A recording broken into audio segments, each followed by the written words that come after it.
On this edition of the program, we begin 2025 with our last act of 2024. The campaign Undertaker comes for Kamala Harris. And we make our final ruling on how I did prediction-wise. It's all coming up. The following is brought to you by Just Another Pilot.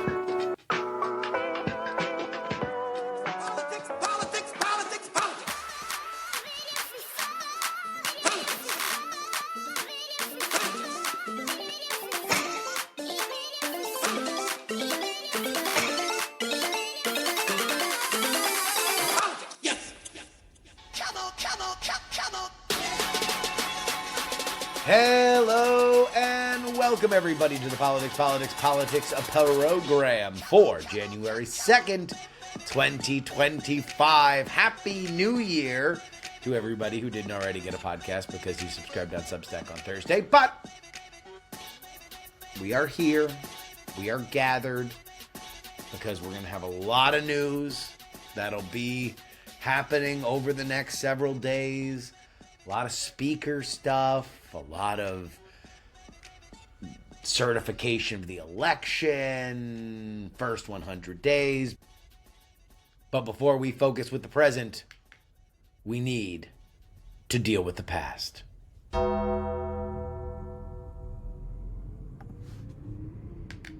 Kamala Harris is the American high-speed rail candidate. She's very expensive, popular with liberal city dwellers, but ultimately a lot of hype that leads to very little.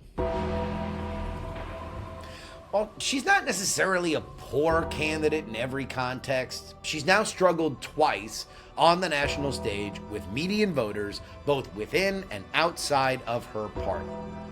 Well, what I'm not going to do here is a blow-by-blow of her campaign, because this is a eulogy. Eulogies are broad. So, let's start here. Kamala Harris is from California. Not a bygone version of California, not Ronald Reagan's California, not Roger Rabbit's California. The California that's existed over the last 2 decades. The one that saw the rise of San Francisco as a financial and cultural hub by way of Silicon Valley, and post-pandemic has become synonymous with progressive failure. That California. If you're a California politician, you need to make a decision when you explain yourself to the rest of the nation. Does California suck right now, or does it not? If you say it sucks, then you have to explain how your beloved home state has fallen victim to the plight of the modern world. Blame capitalism, blame a lack of morals, decry the spread of drugs, and if you want to get spicy, blame local and state government. Or you can decide that California is great, actually. You can blame the media for spreading a distorted image. In what would become a trend of this campaign, Kamala Harris did neither. The only time that she really mentioned California was in her backstory. Oakland was a backdrop. But for presidential candidates, your past is your governing philosophy. And I don't mean the bullet points that Kamala Harris would recite. Did you know that she prosecuted transnational gangs? I mean your leadership style. Are you a head cracker? Are you a unifier? Are you a turnaround artist? Are you a technocrat?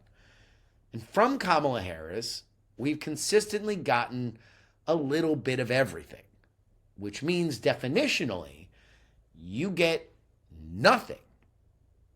And this is where I will give credit to her campaign staff, who I don't think did a great job, but I also don't know how much they had to work with. Kamala Harris lacks dynamism and appeals to a limited audience. Her trajectory resembles a highly touted college quarterback, let's say one from Alabama, who underperforms in the pros. But their pedigree is so good that they get another shot after they flame out with their first team. And if they're terrible at the second team, why do we think that the third time would be any different? Kamala Harris emerged from her tenure as San Francisco Attorney General as a let's enforce the laws liberal and was lauded for it. And by the time she became California's attorney general, she had a lot of liberal wins to notch, including legalizing gay marriage. Her election to the Senate from a one-party state, while impressive for her resume, is not indicative of somebody with any kind of particular political skill or campaign savvy. Her early win for San Francisco AG says more about her than anything that's really come after, because California itself was on the ascendancy as she was. The nation was beginning to agree with positions that the state had taken far earlier on things like marijuana and LGBT freedoms. The tide rose and her boat with it, and the one party of the state began to plop out the politicians that played by the rules. And that is Kamala Harris, a system product, an assembly line politician, sleek and shiny, but quite possibly purposeless. We saw this when she leaned into her progressive messaging while running for president in 2020. It backfired. Some blamed her embracing the woke policies of her advisors. And certainly, again, tactically, that played on the campaign trail when the Trump campaign had a lot to highlight. But the issue was deeper. She's never had to dig deep and find a version of herself that she absolutely believes in. And she didn't find it in this run either.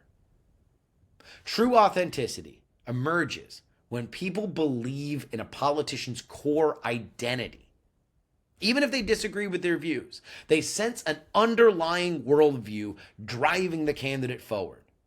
Bill Clinton's triangulating centrism, Barack Obama's technocratic worldview, Donald Trump's blow it up and let's renegotiate it philosophy. These guys all possess that quality, and Harris never did.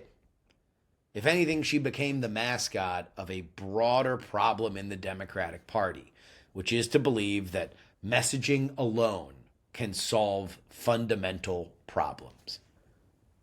It can't. And no amount of messaging could separate Harris from her identity as a politician from America's most progressive state. She can't explain it as a strength or distance herself from it as a weakness. Now, this isn't to say that Kamala Harris is a terrible candidate. She's not a poor speaker. She's just uninspiring. It's all fluff. Now, she doesn't need to be a great speaker. George W. Bush wasn't. But George W. Bush had a conservative dynamic that the people that really believed in him agreed with. And without that conviction, in my opinion, you cannot win the presidency of the United States. You need to spark something in swing voters and motivate your likely supporters that are going to otherwise stay home to turn out. Without that spark, you don't have a chance. Now, this is all compounded by the fact that Kamala Harris was dealt a tough hand. This is the second visit of the campaign Undertaker to the Democratic Party's candidates this cycle alone. And President Joseph Robinette Biden Jr. dropped out before the convention, therefore admitting to America that they'd rejected him and the job he'd done as president. And it was at this point that Kamala Harris had a tricky choice. How do you handle Joe Biden? Well, just like the question of California, she just decided not to. And so indulge me, I will do a little bit of backseat driving for the Kamala Harris campaign. Her only real pathway forward when she got the nomination was to resign the vice presidency. Now, she could have done it gracefully, simply stating that she wanted to pursue her own vision of government, but it would have distinguished her away from Biden without directly criticizing him.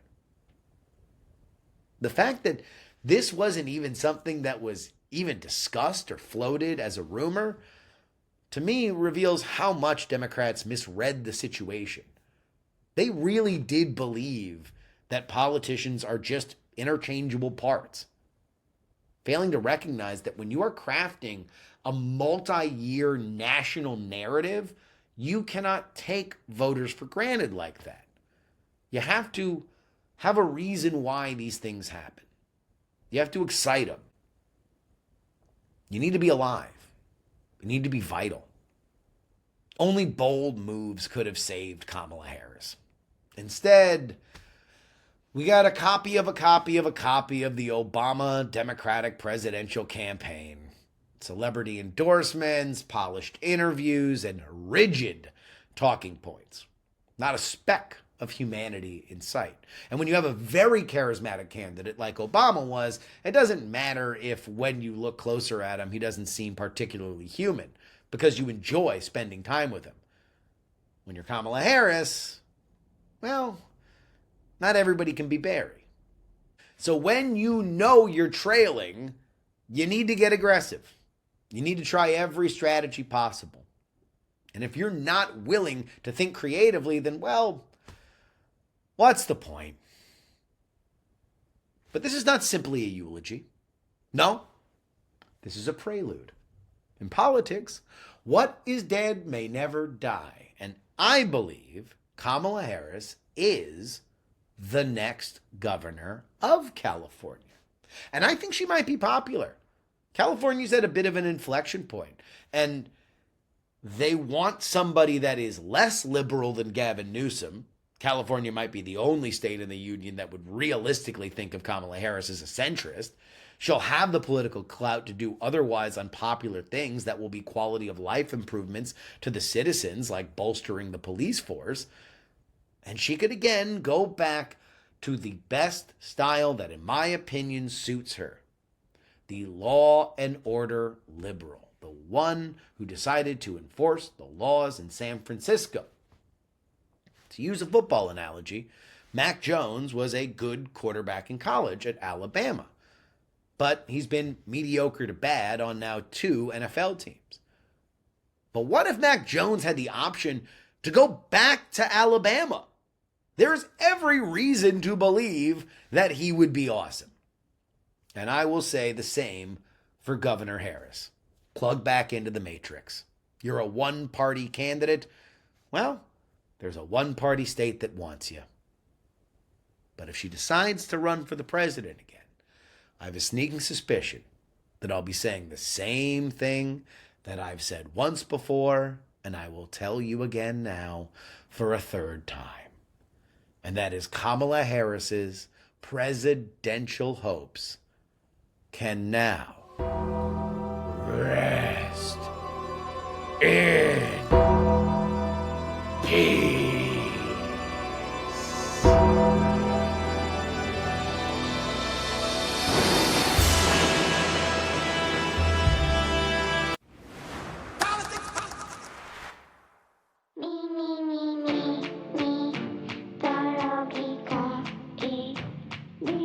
This is your update, brought to you as always by TakePoliticsSeriously.com. That's where you get this bonus episode shindig that we offer for $3 a week, $12 a month.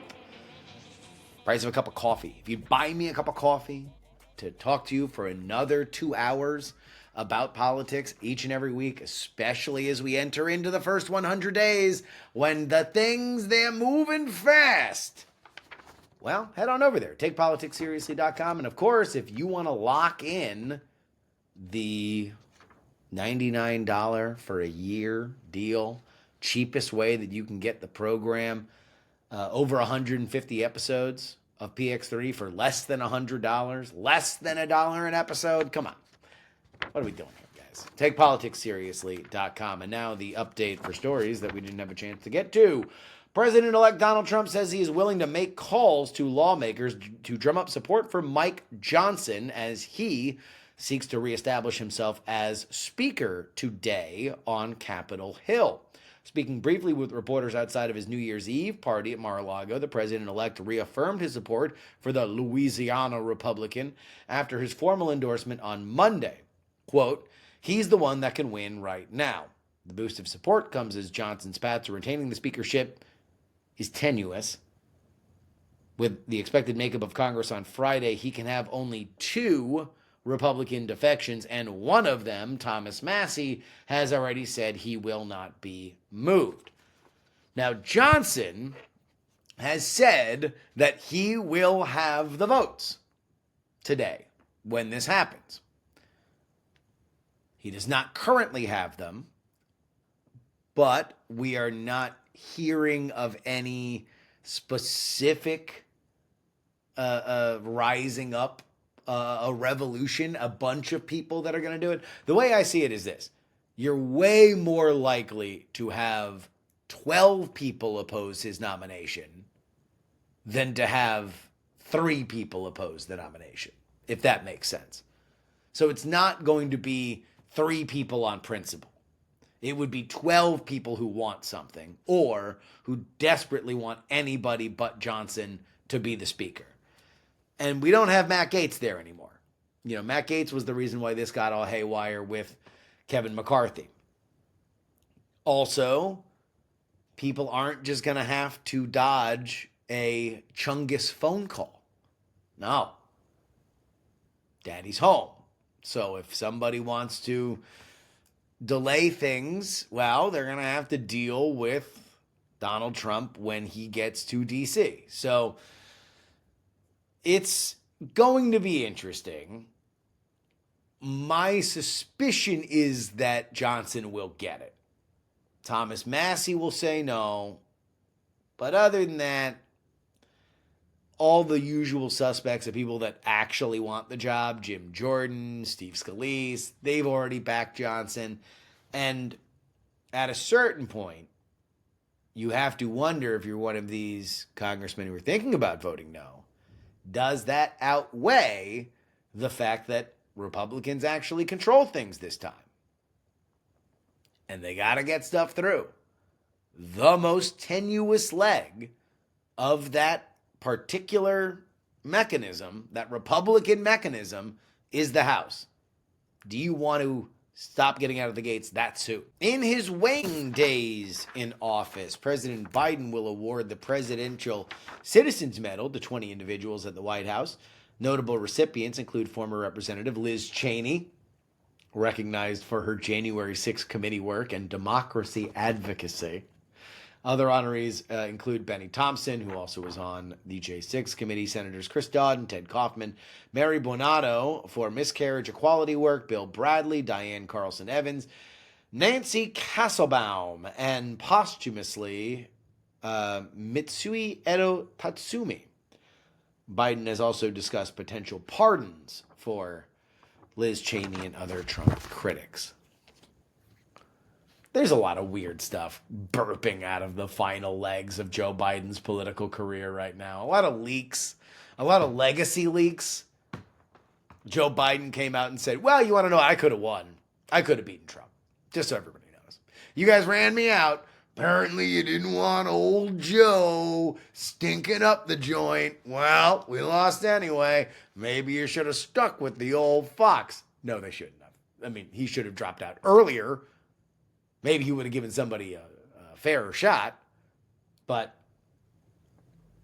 then also that Biden regrets going with Merrick Garland as his attorney general. That he should have went with Doug Jones, the senator from Alabama. Largely because Doug Jones might have prosecuted Trump faster and might have not have gone after Hunter so thoroughly. Again, the recasting of the Hunter stuff is just truly insane to me. Like, it makes me sometimes think I'm having a stroke. As if the Department of Justice didn't have whistleblowers saying that it was looking unduly into, interfering unduly with the IRS, and offered a sweetheart deal to Hunter that Hunter out-negotiated himself from, made too much. It was a sweetheart deal that was made too sweetheart by Hunter's lawyers. You know, the concept that the Department of Justice went hard after Hunter Biden is just a joke. It really is. And finally, President-elect Trump has asked the Supreme Court to delay a TikTok ban scheduled for January 19th of this year, seeking time for a political resolution once he takes office. The ban stems from a law requiring ByteDance to sell TikTok to an American firm following concerns about its links to the Chinese government. Despite supporting a ban during his first term, Trump opposes this one, claiming TikTok helped him win youth support. The Supreme Court will hear arguments on January 10th after TikTok's legal challenges arguing free speech violations have largely failed. So Trump was the first president to bring the conversation of a TikTok ban. It was then negotiated that there would be a settlement of Project Texas where Oracle would keep TikTok data in the United States. But now you've got this bipartisan law that was signed by President Biden. And what Trump wants is for the Supreme Court to allow the implementation to be stayed until he gets into office because he believes he can use it as a political cudgel. And I am just going to assume that what he means by that is that he gets to negotiate with China, because that's what he wants for everything. He wants everything to be a bargaining chip. He sees everything as a bargaining chip. And so he would not want to give away that bargaining chip. He wants to be able to take it in to a negotiation with Xi and say, well, if you give me this, I'll allow TikTok to continue to operate in the United States. That's what he wants. That's my opinion. My armchair opinion about Trump, about what he wants with that. But we will have to see. TakePoliticsSeriously.com is where you need to go if you want to sign up for our bonus content. Join our little community. We got a live chat there. It's a fun time. Love our home on Substack. But let's get back to the show.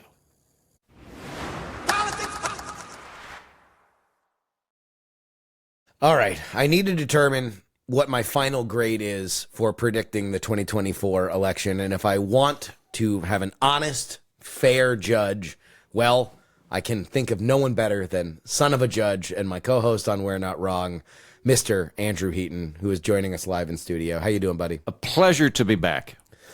All right. So I need to come clean to the audience and to decide of all throughout the end of the 2024 election, I had 4 possible outcomes. 2 that were beneficial to the Democrats that obviously didn't come true. That those are easy to cast off. And then the 2 that were positive to Republicans. And I feel like I landed in the middle of it, but I need a judge's ruling on it. Okay. So the 2 that were positive to Republicans were this. Number 1, a scenario I called Democratic Civil War, wherein Donald Trump would win, the Republicans would win the Senate, but not by as much as they want to, and the Republicans would lose the House, meaning that Democrats would believe that the brand is still strong, but it was people at the top that were the problem, and so now they will all fight to see who the new people at the top are going to be. And then there was, you want to know what? I'm also forgetting my Pax MAGA. Pax MAGA was the ultimate positive version for the Republicans, which was that not only do they win all 3 chambers, but they win more Senate seats than they were expecting. And you have some of the outlier candidates like Carrie Lake wins in Arizona, who was at that point leading up to Election Day running like 5-6 points behind. So what happened was Republicans did win all 3 chambers, but they barely won the House, and they definitely did not win the massive share of Senate seats that they might have been in line to win. And so I predicted it was going to be the Democratic Civil War, which did include the Republicans not winning the House, which they did.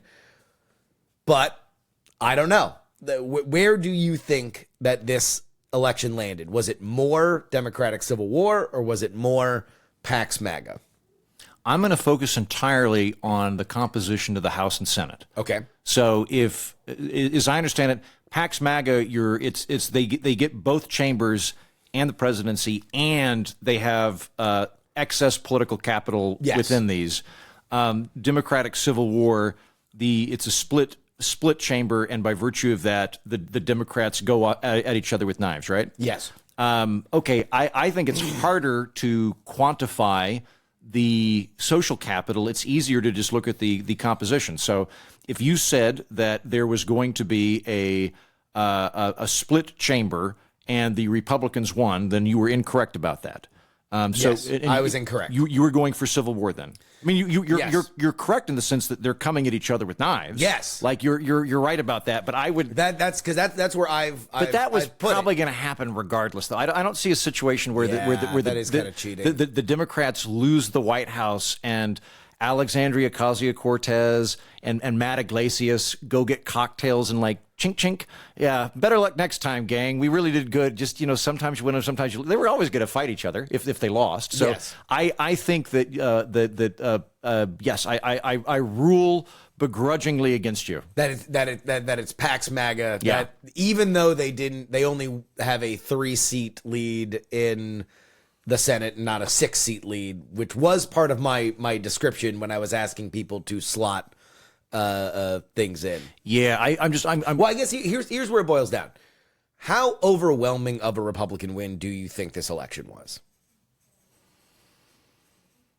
What's the Senate lead now? Or what will it be in the incoming? 47. I think that we are in an era where landslide is 2%. So yeah, it's 53-47, and they obviously have the tiebreaker, so you can lose three votes. I would say it was fairly overwhelming if the Republicans won the Electoral College and the popular vote, which is massive, and they've got both chambers. Yeah, and all 7 swing states. Yeah, I would call it a fairly overwhelming Republican win. Yeah, because this gets into this thing that I think is kind of annoying, which is the question of like, well, do they have a mandate?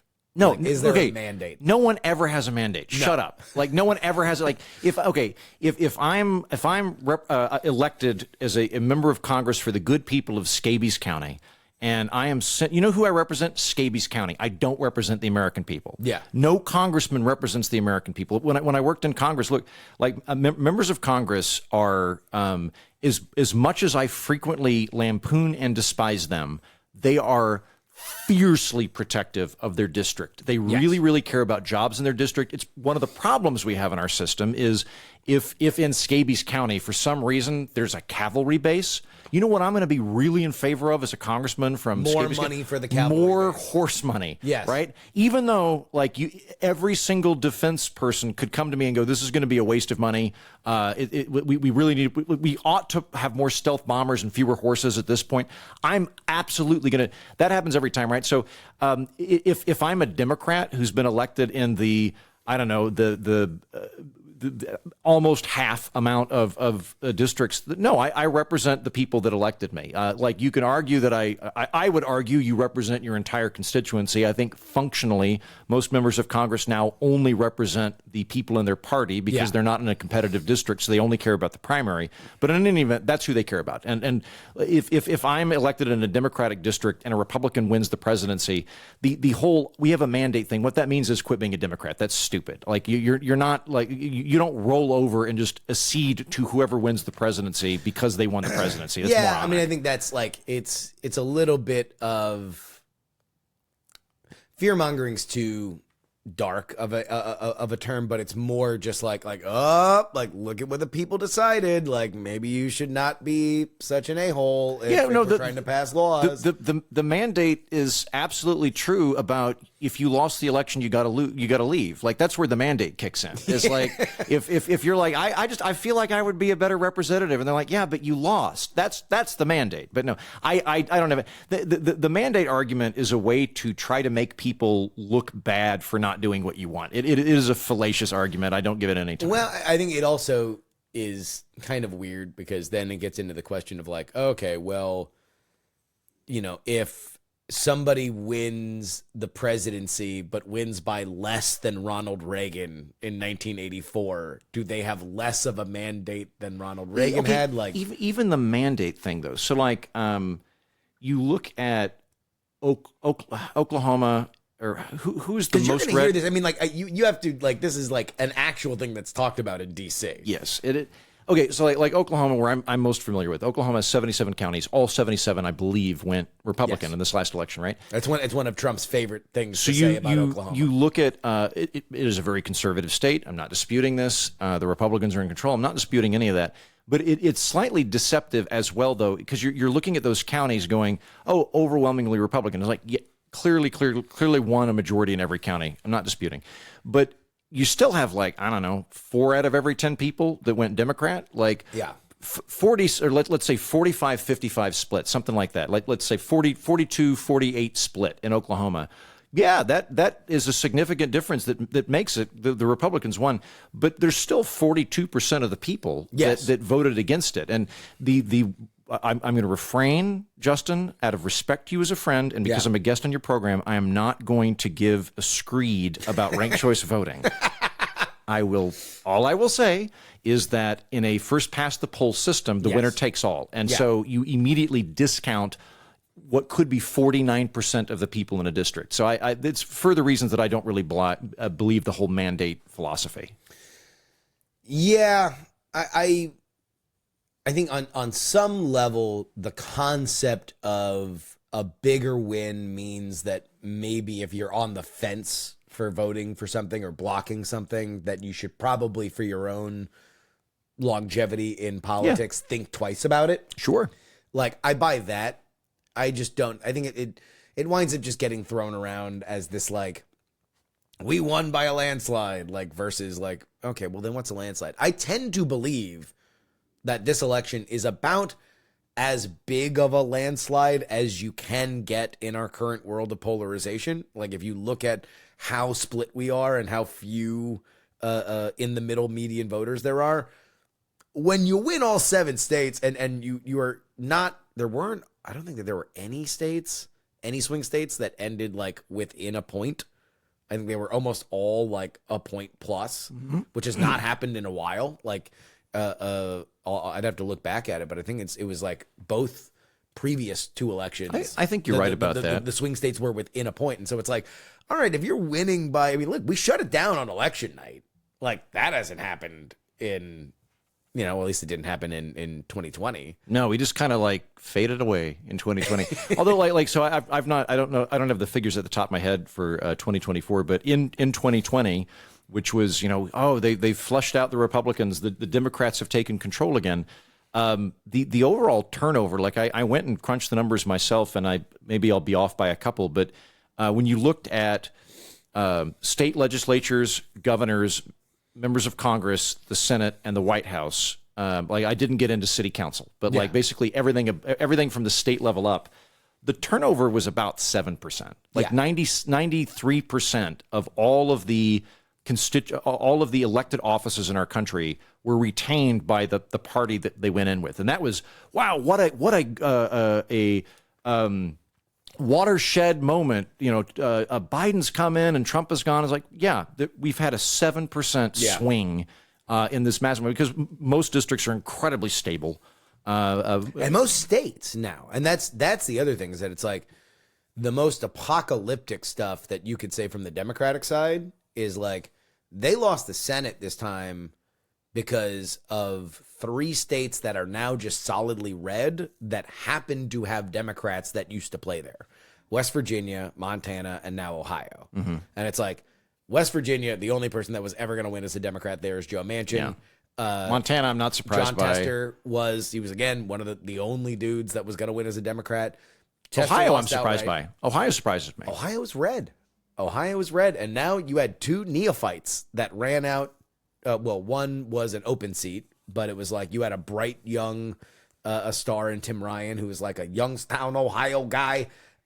He lost to Dance Vance, who's now the vice president of the United States. And then Sherrod Brown, who was a strong Democratic senator and he's going to run again for J.D. Vance's open seat. He lost against a dude who ran a car dealership. Like, literally no governmental experience, but they were MAGA. They had Trump's blessing, and Ohio is now red enough that they're running it out of there. And so it's like, if you start to look at states where it's like, okay, the Democrats can only win Senate seats in states that are solidly blue, the numbers don't add up. Like, if they can't win in Florida, if they can't win in Ohio, if they can't win in, you know, if now the idea of a blue Texas seems more remote, then it's like they need to shift things up a little bit if they ever want to have the Senate. They will. Like, I don't know if you know this, but former President Jimmy Carter died a couple of years ago. I don't know if I'm a couple of years ago. Yeah, they just revealed this to the public. He's been dead for 2 years. I looked at the electoral map in him versus Reagan in what, 76. It's like, it boggles the mind when you look at the map. Because it's basically like, I realize we're at a podcast. Listeners, imagine a diagonal line going from the northeast to the southwest, and everybody on the western side of the country, like California, Oregon, up through Oklahoma, just in this triangle shape. From west going north goes for Reagan, and from like, I don't know, the Mid-Atlantic's south to Texas goes for Carter. Like, Oklahoma always goes the same way Texas does, but in this instance, it went for Reagan. Texas went for Carter. The South went for Carter. Like, so it's there was no red state, blue state configuration at that time, the way we recognize it now. There was just a completely different configuration, and that'll probably keep happening. Like, we're in a really weird time. I think the moment we're living in right now is a really big tension between populists and institutionalists, or populists and the establishment, which is why you see these very odd configurations occurring, because the old ideological lines are becoming secondary to the conflict of DC versus the outsiders. Are you up on this fight between the anti, or the nativists versus the technocrats in the MAGA world? I've seen stuff about this, but no, I'm not hip deep in it. It's mostly about these HB1 visas, which are usually used by tech companies to bring in Indian engineers that speak English. And so there are nativists who are like, cool, our guy's in. Let's close the door. We don't need anybody else. American jobs for Americans. Here we go. And then you got the Silicon Valley people who are all on board, and we're a part of the winning MAGA infrastructure that I think brought an element of technocratic intellectual heft to that world. This be like the Peter Thiels of the Elon Musk, maybe Vivek. That we're like, no, let's talk about these things in a different way. They're like, well, I don't know, HB1 visas, they're pretty good, and we shouldn't really shut the spigot off on that. But yeah, there's a fight. Which, number one, any kind of broad coalition, the more broad a coalition is, the more they're going to fight. Well, that's just the way the politics goes. As soon as the party's over and the hangover shows up, it's like, okay, now the lights are on. You're gonna see who you slept with last night. We're about to see a lot of that too. Yeah, because like what's happening right now, we are in the interregnum honeymoon period where the Trump presidency is in a quantum state. If you voted for Trump, Trump is whatever you want him to be at this exact moment. Yep. If you are a nativist, he's going to save American jobs. If you're on that technocratic side, look, we all acknowledge that there was problems around the border. We need to take care of that. But like that's not the same thing as you can. Everybody can. He's whatever you want him to be, and that is about to change very rapidly. Yes. Where the administration is going to actually start doing things, and so the honeymoon projection period is going to close here pretty quick. I think it might have already begun. But all right, so you're ruling against me. You're saying that it was a Pax MAGA. Yeah, because I think the two criteria you have are who controls the chambers and how excessive is their lead. I would say that the chambers is a bigger consideration than the lead within them. Yeah. And that was the thing that you could bet on, was that, and I was advising people when you were looking at like these like poly market odds. It's like, you know, the three government, the three Republican government stuff was like big value. Trump winning the popular vote was really big value. Like, all right, so I'll take the L on that, which it was a little bit of a hedge by me. I should be punished for my cowardice because I don't know. I tended to think that they might lose the House because it was my understanding of the idea that the Democrats had a better ground game. And so it's like, okay, if you have a better ground game, then you're probably going to do better in these like seats where just awareness matters more. But I also didn't appreciate that the ground game that the Democrats had were all in swing states that didn't really have a lot of these House seats that were like up for grabs. So there we go. The ruling has been ruled. Pax MAGA. So I was wrong to pick Democratic Civil War. And now we will have to deal with the sigils that we have left. When you were by my side with Jen Briney doing our election night special, we only broke one piñata, and we will have to deal with the other few right now.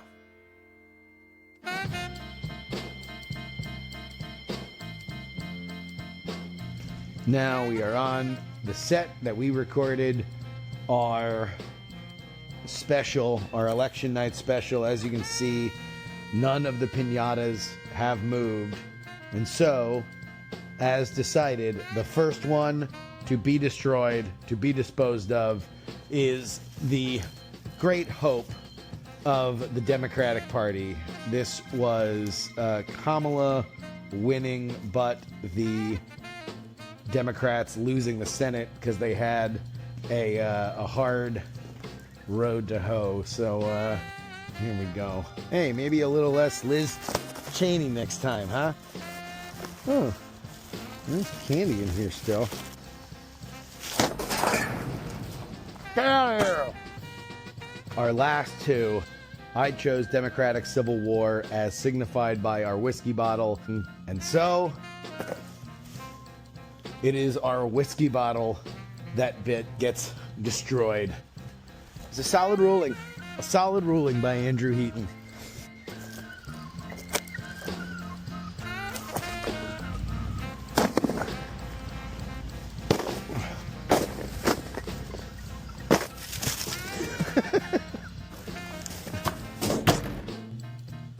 And there we go.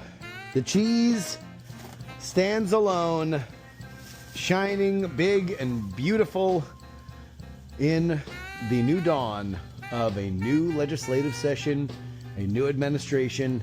It is Pax MAGA. Let's do it all again. What do you say?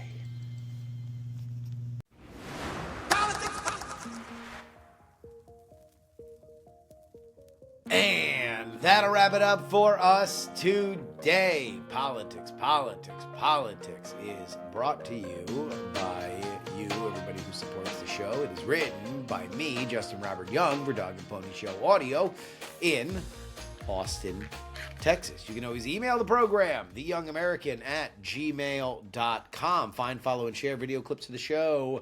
Justin R. Young, TikTok, Instagram, and Twitter. YouTube is Politics. Support us there if you want to hit us off with a one-time little gift-a-roo. Just a little grease of the palms on the way out. It is paypal.me/payjury if you've got money in the PayPal ecosystem. Justin-Young-20 if it's Venmo. Cash App is PX3Cash, and you can go ahead and send anything you'd like to me. Post Office Box 153184, Austin, Texas 78715. Again, that is 153184, Austin, Texas 78715. Of course, you can only get our bonus content at takepoliticsseriously.com. That is our Substack. That is for the low price, $3 per week. If you'd buy me a cup of coffee once a week, I will talk to you about politics for another 2 hours. If you want to go ahead and lock in for the year, cheapest way that you could interact with it, less than $1 an episode. I think it's 60 cents an episode, $99 for 150 episodes of PX3. Head on over there. Come on, take advantage of it. But of course, if you want to get in on our founding tier, that's where you get your name right at the end of the podcast, like these fine folks in our Titanic founding tier. L3PO, Peepaw, Scott, Middle-Aged Mike, Tom, Sarah Jeannie, Jeremy, Pro Idiot, Chiller Tomatoes. Oh yeah, it's Adam, Neil, AB Puppy, Dr. Whiskey, Michael, Fat Tony's PJs from New York, Will, the Borge B, Matthew, Matt, Andrew, Edwin, Sam, Andrew, Phil, Edison, Devon, Paul, a dog named Checkers, Gloria Young, my lovely mother, Jerry, Trucker, John, Berkeley Stephen, and Zombie Doc. If you want your name read on the show, only one place to do it. Take politics seriously.com. That wraps it up for our holiday. Back to our full schedule next week. The 100 days, they're getting ready. They're pulsating. Maybe we'll do a bonus episode if there's wacky stuff with the speaker that happens on Friday, but certainly otherwise you're going to want to be on our Sunday episode because that's where you're going to hear the first reaction. The Sunday shows are when DC talks to itself, and they might have a lot to say. This is a good time to get onto the Substack. Till then, this is your old pal Justin Robert Young saying, some shows talk about politics, others talk about politics, and still more discuss politics, but this is the only show that dares discuss. Oh, 3. Diamond Club hopes you have enjoyed this program. Dog and Pony Show audio.